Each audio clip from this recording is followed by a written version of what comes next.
বেশ কিছুদিন ধরে নরেনের সাথে দেখাই হচ্ছে না। হ্যাঁ রে, নরেনের সঙ্গে এবার দেখা করতেই হবে। ওই যে নরেন। ওরে তোরা সকালে ভালো আছিস তো? হ্যাঁ রে, আমরা সকালে ভালোই আছি। তোদের পড়াশোনা কেমন চলছে? আমাদের পড়াশোনা বেশ ভালোই চলছে। আমাদের কথা তো অনেক হলো, এবার বল তুই কেমন আছিস? আমি তো বেশ ভালোই আছি। তুই বিয়ে পরীক্ষায় বসবার জন্য কি দিয়ে এসেছিস তো? হ্যাঁ পরীক্ষা তো প্রায় চলেই এলো। তোমার ফিস দিয়েছিস তো? দিয়েছি বই কি? না দিলে কি রাজকুমার বাবু আমাদের ছেড়ে দেবে? জানিস নরেন, হরিদাস এখনো পরীক্ষার ফি জমাই দেয়নি, এমনকি তার 1 মাসের মাইনেটাও বাকি পড়ে আছে। সে কি রে, পরীক্ষায় মাইনে না দিলে তো রাজকুমার পরীক্ষা বসতে দেবে না। এখন কি করেছে? তোরা আমার সঙ্গে চল। কোথায় যেতে হবে? কোথায় আবার হরিদাসের কাছে।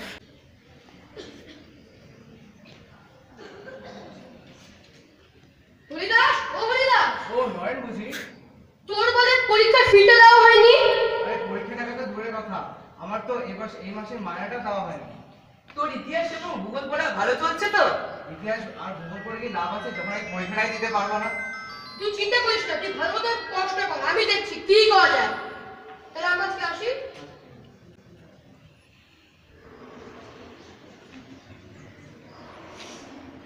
হরি দিন তো গেল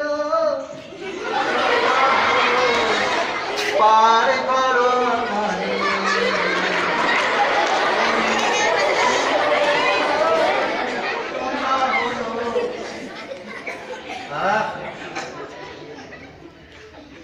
ওদিকে তো বেলা বয়ে যায়,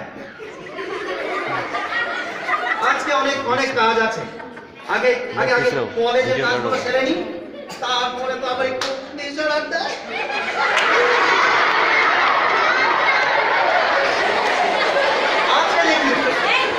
আজকে দেখি বেটারা পরীক্ষার টাকা না দিয়ে কি করে পরীক্ষা বসে। আজকে আমি ফিগুলো নিয়েই ছাড়বো, যত সব।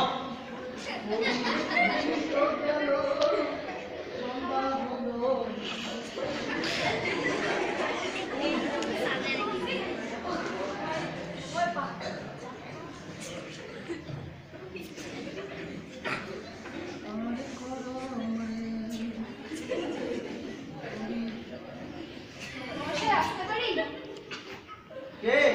আমি কুমোর। ও কুমু, এসো এসো। হ্যাঁ, তোমার তো আমার পরীক্ষার কি বাকি আছে? হ্যাঁ, আচ্ছা এনেছো তো? আচ্ছা, আগে বলো তোমার নাম, বলো পুরো নাম। ও কুমুদ রঞ্জন মল্লিক। ওই হলো লক্ষ্মী, লক্ষ্মী কুমুদ রঞ্জন মল্লিক। বাবার নাম? ও উত্তরা রঞ্জন লক্ষ্মী। বলো না, আমি কালো নাকি? আচ্ছা শোনো শোনো, তোমার পরীক্ষার ফি আর 1 মাসের বাকি সব মিলে হয়েছে 24 টাকা 8 আনা। তাড়াতাড়ি যে করো, 24 টাকা 8 আনা তাড়াতাড়ি দাও।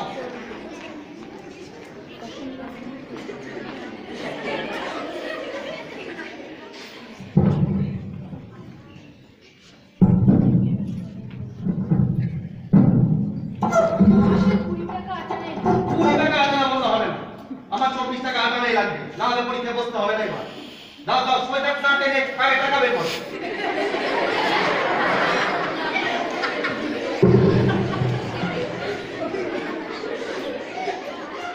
দেখি দেখি।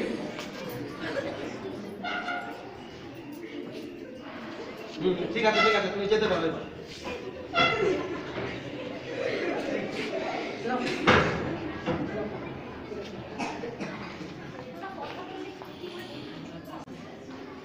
দিন তো গেল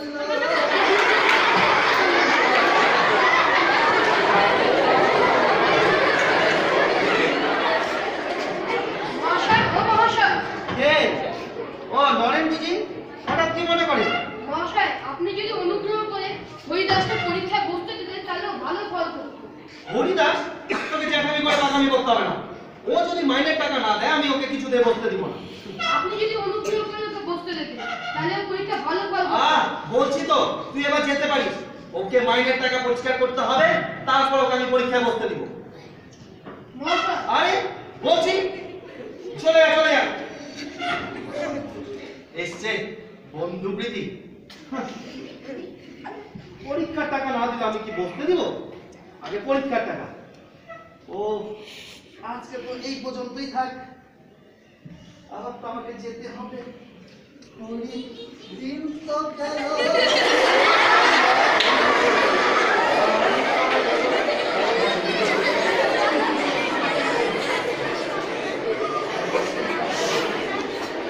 ওরে নরেন, কোনো উপায় হলো রে? না রে, রাজকুমার মতো কোনো টাকাই মুকুব করতে ছিলেন না। এবার মনে হয় হরিদাস ছাড়া পরীক্ষায় বসা ও হলো। কথা বলবি না, আমি থাকতে এই কাজ জীবনে হবে না। এখন কি হবে?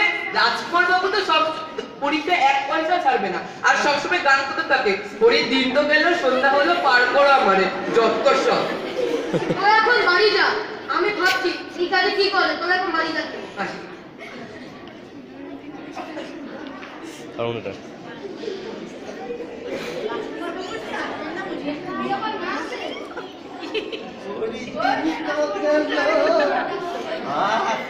এবার তো ভালো করে জমবে।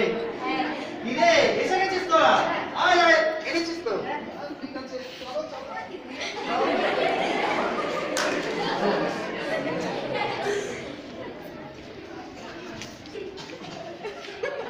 এই,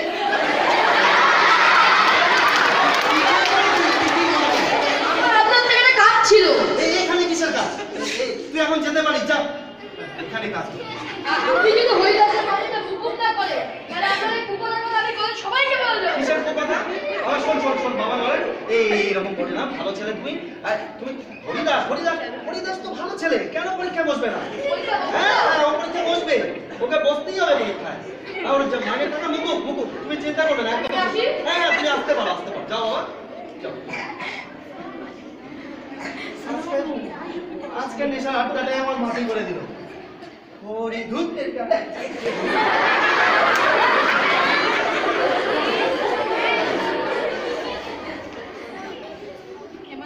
হরিদাস, ও হরিদাস, আরে সকাল সকাল কি মনে করে? তোর বাড়িতে আসতে নেই বুঝি? আরে সেই কথা কেন বলছিস? আমার তো বড় চিন্তা হচ্ছে রে। চিন্তা? কিসের চিন্তা? আমার পরীক্ষার মায়াটা বুঝি আর দেওয়া হবে না। ও মাইনা দিতে হবে না। দিতে হবে না কেন? আমি তোকে তার সব বলছি, তুই একটু ধৈর্য ধর। কালকে আমি নেশার আড্ডায় গেছিলাম, সেখানে গিয়ে কি দেখলাম জানিস? কি? সেখানে দেখলাম রাজকুমার বাবু নেশার আড্ডায় ঢুকছে। তারপর তাকে বললাম যে তিনি যদি তোর মাইনেটা মুকুব না করে, তাহলে তার এই কুকুরটার কথা আমি সবাইকে বলে দেবো। তা এই কথা শুনতে তার কথা এমনিতেই কার। কে সেই সময় দেখি তুই রাজকুমারকে হার মানিয়ে দিলি? সত্যি তুই আমার শ্রেষ্ঠ বন্ধু।